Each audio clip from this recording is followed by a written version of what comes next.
What's going on there, guys? Welcome to another episode of Rock Plays. I'm Rocky, and as always, I hope you find yourselves in good health, good spirits, but above all, good gaming.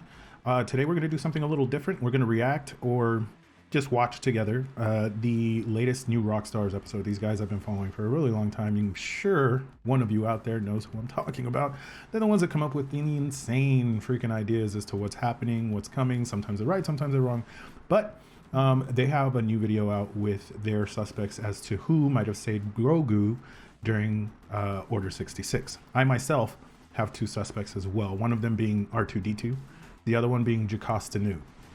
Jocasta Nu was responsible not just for the students, she also ran the Library of Jedi, who held in safekeeping the codex of the list of Force-sensitive children and younglings and Padawans that were out throughout the galaxy. And in order to protect them from Vader's hands and from Emperor Palpatine hunting everybody down, she ran off with that codex. Now, what happened to her afterwards? No idea. She might have actually ran off with Grogu and the codex and kept everybody safe. And then she might have died of old age. She was pretty old already. That's suspect number one for me. And I'm leaning more towards the second one, which is R2-D2. Since the last episode, I don't know if you guys watched it, but in the last episode, Grogu was inside what looked like a lens, because there's a certain way that the light is refracting from the lens itself. It's like as if you were in a lens, and the rainbow hue along the edges form like this kind of iris.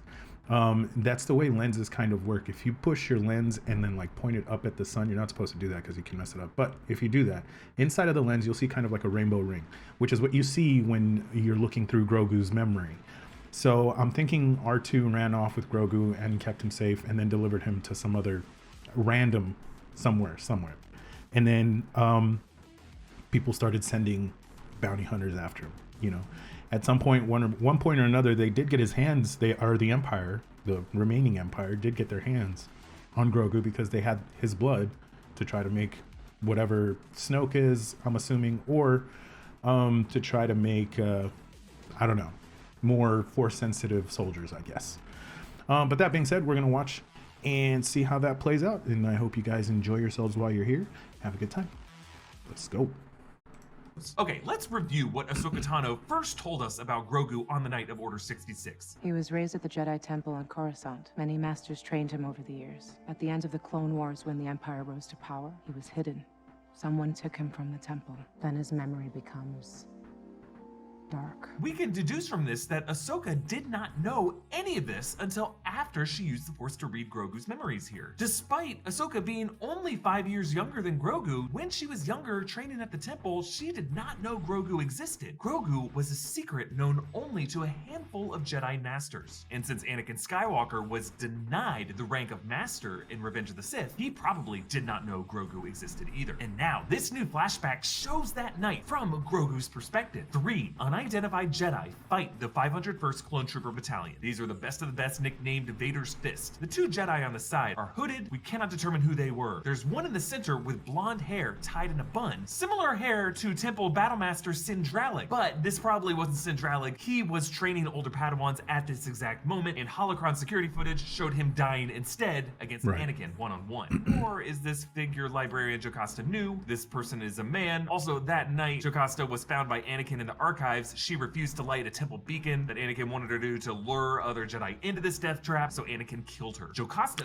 might have been the Jedi to initially hide Grogu, but she could not have been the one to escort him out of the temple. Now, we also don't know if these Jedi or the 501st were aware of Grogu in the corridor behind them, because after the Jedi fall, listen to those clone troopers. Yeah, that clone trooper doesn't say, grab that kid. He just says, keep moving. As Ahsoka said, Grogu was hidden. He may have been hidden inside of something so that the 501st did not see him in this moment. Now, I have speculated that that thing could be R2-D2, who was present at the temple during Order 66, accompanying Anakin. And R2-D2 was with Anakin right after the temple when he went to Padme's home. And R2 has a super freaked out exchange with 3PO. Hush, not so loud. And considering Grogu's size lines up with R2's Holy story, shit. and R2's excited greeting of this child as if they had met before. there might be some history between these two. Now, I get it, if you're getting cold feet on that hot take, completely understandable. What's unforgivable is cold feet due to wet socks. No one likes wet socks. Oh, Zero approval. this is an ad.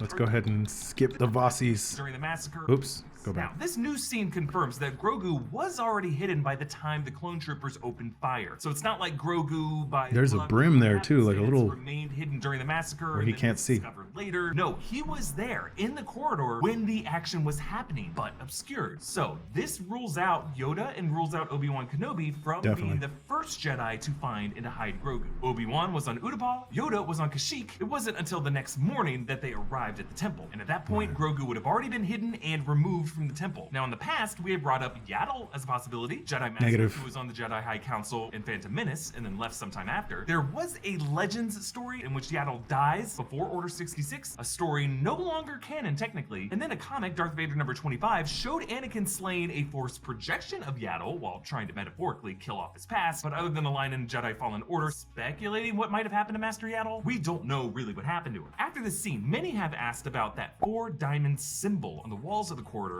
in Grogu's flashback. This does show up on the temple walls when Anakin confronts Barriss in the investigation of the Jedi Temple bombing in Clone Wars Season 5, Episode 20. In fact, this location looks like the same hallway where Jedi residences for Barriss, who truly committed the bombing that Ahsoka was framed for, does have similar diamond patterns tattooed on her face and was last seen taken into custody when the truth came out. But those diamond patterns were really just spiritual markings on many of the walls of the Jedi Temple. It's not Barriss' symbol specifically, and really these tattoos were later adopted by Barriss in the fashion of her master, Luminara Unduli, who has the same tattoos. And Luminara is actually someone we should take a look at here, because she was also on Kashyyyk during Order 66, like Yoda, and also escaped. She later returned in Rebels, we thought as a prisoner of the Inquisitors, but we learned had actually already been executed years earlier, and now her remains were mummified and used as a trap to lure in the Jedi to the Inquisitors. Now, since Luminara was not on Coruscant during Order 66, like Yoda and Obi-Wan, she couldn't have been the one to initially hide Grogu, but she is a character that Dave Filoni seems super interested in, with several years of her life currently left open a mystery. Now, if it was just one Jedi Master working alone to save Grogu, someone near the temple on the night, someone who would have known about Grogu, Mace, as maybe? I suggested before, a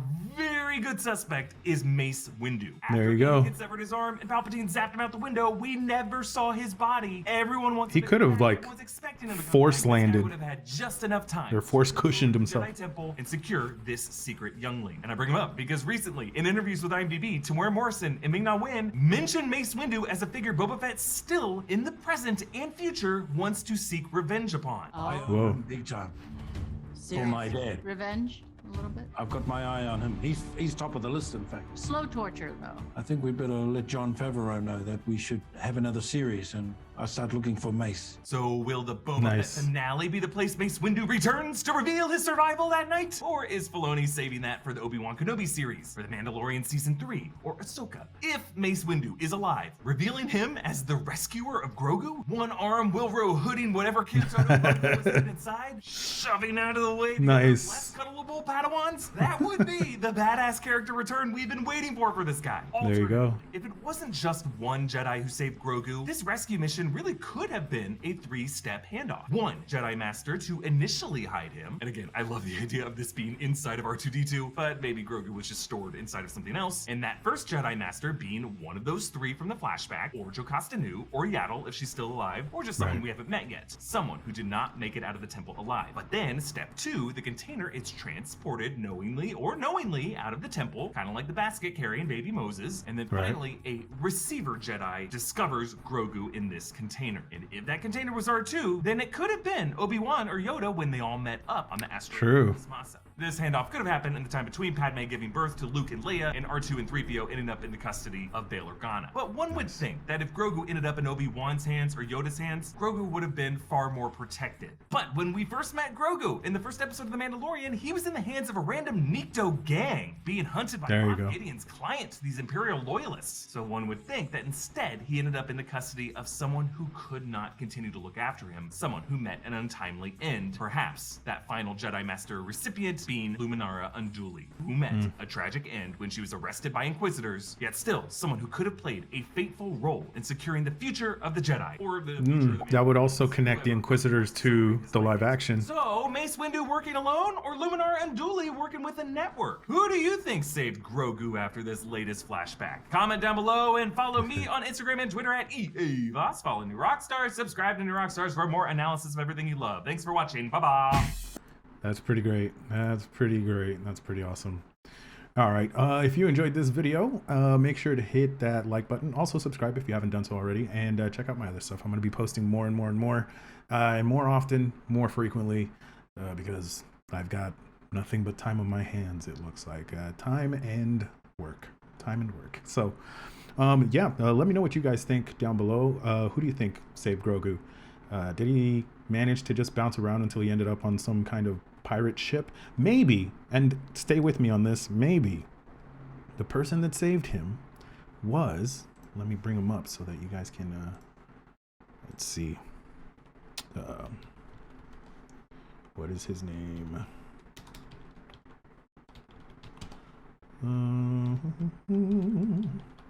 I'll bring his image up so you guys can take a look. Hondo Ohnaka. Let's go ahead and take a look at this big boy. This big boy, big brain, right? Hondo Ohnaka, the pirate, famous for being on Rebels, famous for being on Clone Wars, constantly back and forth. He could be a good guy, he could be a bad guy. For the most part, he has a good heart, I would say. But he does a lot of bad stuff, and then, you know, he runs Spice. And right now with Cobb Vanth being hit by Cad Bane, that leaves Hondo Ohnaka with no Spice to run for both the Pikes and the rest of the Syndicate. So who knows? We might actually get to see Hondo Ohnaka in live action. This is just a theory, right? Not a game theory, but just a theory. You know, take a look at that mug. He could have been, and he could have been entrusted to save the kid, and he is neither good because he's neutral. Somebody might have seen the kid in his list of, or his, not his arsenal, but the list of things, the plethora of things that he carries in his ship, and offered him a shit ton of money, and he would have given him away, you know, regardless. As long as he knew that the kid was going to be taken care of, it didn't matter whether they were Jedi or whatever. So this is my assumption. The fact that this guy hasn't popped up, just that this would be a real good twist, because if Grogu did somehow end up jumping from pirate to pirate, Hondo would be one of the ones to, you know, be entrusted with a baby. If any pirate is to be trusted, Hondo would be it. So he would probably watch over him until he couldn't anymore, and then leave him with somebody that he would trust. But, you know, that person could get attacked and so on and so forth, and we end up with the Nikto gang in the beginning of The Mandalorian. So leave me your thoughts and your theories down below. And as always, play like it's your last day, and I'll catch you on the next Rock Plays. Peace out, guys.